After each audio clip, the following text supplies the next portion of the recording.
Dito naman ako mag-install ng ano, ng piping ng ano niya sa lababo. Yan. Yan yung PPR na yan. 3/4. Ah. Oh, mga 3/4 siguro yan. Hindi naman 1/2 po yan. Yan. Dito tayo kukuha ng linya ng tubig nila. Yung sa CR dito ko padadaanin dito po sa ano. Dito ako magbe-bend kasi alanganin do sa kanto. Gawa nung yan. Ay na yung pinakahangganan nung ano niya, pader. Masyadong ano pasok dito sa loob dito.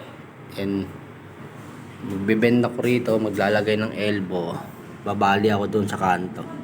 Para hindi idiretso kasi rito, aapakan ng tao. Pangit. Kailangan doon i-ano sa kanto. Then padadaanin dito, padadaanin dyan sa dulo. Hanggang doon sa may, ano na yon, manual na yon. Lalagyan mo rito ng partition, drywall partition, para hindi ganong kita ang piping. Then dito, maglalagay kami ng bubong. Pag-install kami ng bubong niya, simpleng bubong lang. Tsaka lalagay kami ng gutter. Inside gutter lang dito. Ngayon lang ilalagay ko namin dito. Then pagkatapos nun, nga pala, ganun din, drywall din lalagay namin dito. Maglalagay kami ng sokalo pagpapatungan ng metal stud para sa drywall dito. Yan.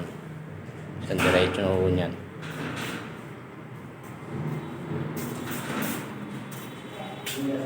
Yan o, ang dalawa nagkakabit na. Ako lang ay taga video, sila ay gumagawa lang. Ang mga mga mahuhusay. No. Dito ko just pa. Nahihirapan na sila. Tapos bibidyoan ko sila pa nahihirapan. Yan lang buhay ko ngayon.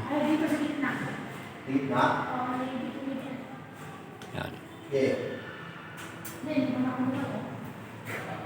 Okay na. Hindi nakaangat. Tingnan natin. Tulang mo.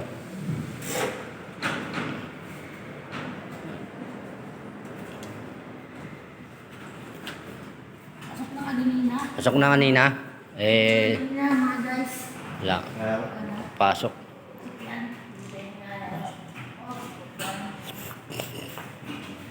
Diyan ay tatakpan namin tong sa window type. Gagawin namin install ng split type.